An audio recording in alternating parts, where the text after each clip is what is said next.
OK, let's get more on England's World Cup squad announcement. Delighted to say we can speak to former England international and our very own Jamie Redknapp this morning. Jamie, good morning to you. I want to take you firstly back to 1996 and when the call came for your own inclusion in an England squad for a major tournament. What is that moment like?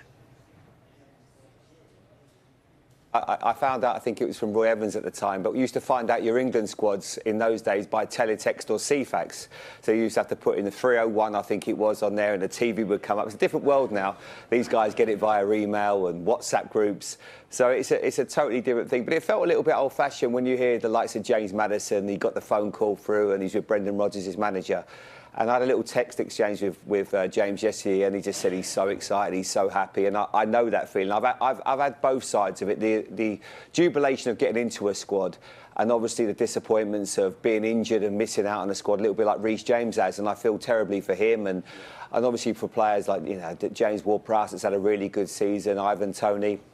But they've got to hang in there because you never know. There's still a round of fixtures to go. Stranger things have happened with people picking up injuries. But it's a disappointment when you don't get in. But the feeling when you do get picked for a major tournament and you're going to represent your country and represent everybody or your family, it's an incredible moment. So, they will love it. Congratulations to all those players concerned. Showing your age there, Jamie, talking about CFAX. We might have to explain that to a few of the younger viewers. I just wanted to actually pick up on something you said there about some of those who have missed out, like a James Ward-Prowse or a Fikayo Tomori, how important teammates or coaches or family will be to them in the next couple of weeks. Tough, especially for James, because he's missed out on a couple, he missed out on the Euros, and he's been in brilliant form. And it's just one of those things, there's not a lot you can do. You've just got to take it on the chin and just make sure they're still at an age where hopefully they can still play in the Euros and just keep up their form, have a rest, spend time with the family. It's not going to be, it's a tough one because you're going to have to watch the World Cup and not be there. But there is not a lot you can do, and you do feel for the players. Reece James obviously came too quickly for him. And you feel really bad for those players, but there's not a lot you can do, as I say. You just have to make sure you keep your head up, keep your spirits up, and the people around you are going to be so influential as well in helping you do that. Well, let's talk about some of the big winners then. And you touched on the fact that you had a little message with James Maddison yesterday. I asked Brendan Rodgers this question yesterday, Jamie. Has he been simply too good to ignore? I think so, and I said that the weekend. I think it would have been a travesty, really, if he'd not have got picked. The form he's been in, goals, assists, in a Leicester side that has struggled. But it's not just been this last few months that's got me. I think it's been this last year. And obviously there was something between the manager and him previously, and that's understandable. But I like the fact that Gareth's big enough to turn around and say, look, that it's gone now, we get on with it. If he's playing well enough and he's training well enough and he forces his way into the team, stranger things have happened. We have got an abundance of good midfield players and forward players, so it's not going to be easy for him to be in the starting 11. But all you can do, and I remember a bit like Euro 96, I wasn't in the starting team, and then I trained really well and I managed to come on against Scotland and force my way into Terry Venables' thoughts. And I think that's all you can do if you're not quite one of those 11 starters. It's a big squad. The only way you can really do it is to make sure you train well, show a great attitude around the place. And who knows, there might be a couple of injuries in your position, and before you know it, you're getting a start or you're coming on trying to make an impact in the game. And it's going to feel like that kind of World Cup. It's unprecedented what we're going to go through, because normally you've got a 4 or 5 week period to get ready, to be, to get yourself in, in a game-ready position, whereas the guys now are coming straight out of the Premier League and going to be playing very, very quickly. So who knows how it's going to affect certain players. So everybody in that 26-man squad just has to be ready and waiting for their chance. You touched on it there, Jamie. There is an abundance of attacking midfielders, whether it be Grealish or Mount, Foden. Does James Maddison give you something that no one else does in that squad?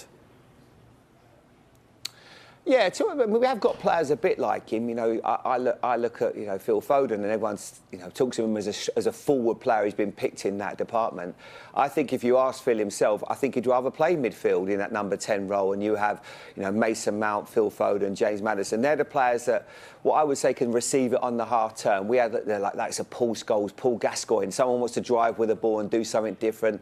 Can they maybe take risk with their passing? And that's been something that over the last few years with the England squad, we've been safe. There's no two ways about it. And I like the fact that what Gareth has done is he's picked players and he's going to have players in the squad that will take risks with the ball. They're not afraid to lose it. They're not afraid to pass the ball forward and try and set someone up for an opportunity. And that's what we need. That's what Harry Kane's going to need if we're going to be successful. We've got Bukayo Saka in wide areas as well, who's in brilliant form. It's a squad that's been picked on form, and he said that when he first took over, and he's certainly done that this time. And I think that's going to be beneficial to everyone. I want an England team that's not going to be boring. I want to see a team that's going to take risks and try to win this tournament.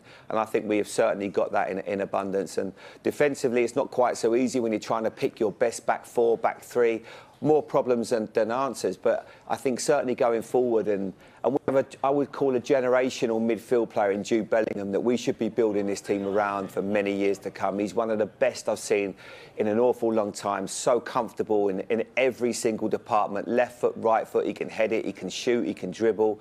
These players don't come around very often, and thankfully he's an English talent that I'm so excited to see on the world stage. He's a very, very special player, and actually probably, he's been a leader this year for Borussia Dortmund. I expect him to be a leader for us and in the World Cup as well. Picked on form, Jamie, with a few exceptions though. Kalvin Phillips, 54 minutes of action this season. Can he possibly be ready to start in any of those early matches for England? No, I don't think he'll start, but it won't take him long. He played in midweek, didn't he, in the Carabao Cup. He'll find his feet really quickly. There'd have been a lot of dialogue, I'm sure, between Gareth and Pep Guardiola talking about how fit is he, and he likes him. He had a fantastic Euros. I remember being at the Croatia game when he was the best player on the pitch. He got man of the match. And Gareth trusts him. Now, I don't think he'll start. He'll start with Jude Bellingham and Declan Rice as the two midfield players, and whoever in front of them, whatever way he wants to set up Gareth. But I think he's a sort of player that understands that role. If you're looking with your 10, 15 minutes to go and you want someone just to come on into that midfield area, shore it up, make sure you're a bit more defensive-minded.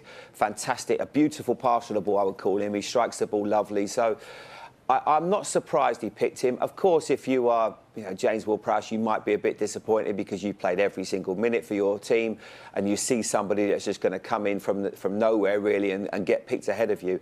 That's where it might be, it might be difficult for other players to accept. But I can see Gareth thinking, I'm a big fan of him. He's a lovely footballer and one that I can understand why he's picked. And he's going to be fresh and he's ready to play. And, that's where you just have to sometimes take chances. You are going to pick up injuries in this squad, but you're also going to have a situation where you've got a little bit of time to train him, you've got time to watch games, and he might be a bit of a wild card to a certain extent where you give him 10, 15 minutes of gameplay, and that might be what he's used for in this World Cup for us.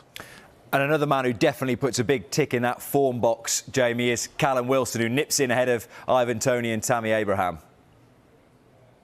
Yeah, this has been one of the toughest calls because Tammy's been out of form. I know he scored for Roma, I think it was on Monday or Tuesday this week, but he's not perhaps had that run that you need.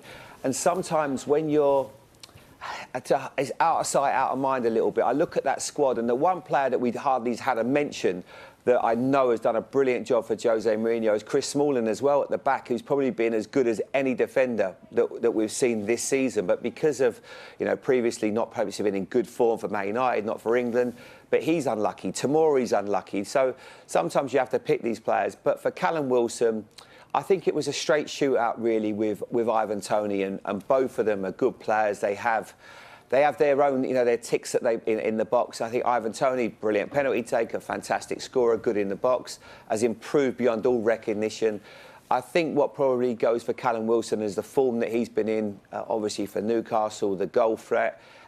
He can score all types of goals, good in the air. If we were to have an injury to Harry Kane, please, hopefully we don't, but he would be probably the one you'd be looking at to come on. But that was a tough call, and I'm sure Gareth will feel really disappointed, obviously, for the players that he couldn't pick, but that's what you get paid the money for, and that's where he has to make decisions.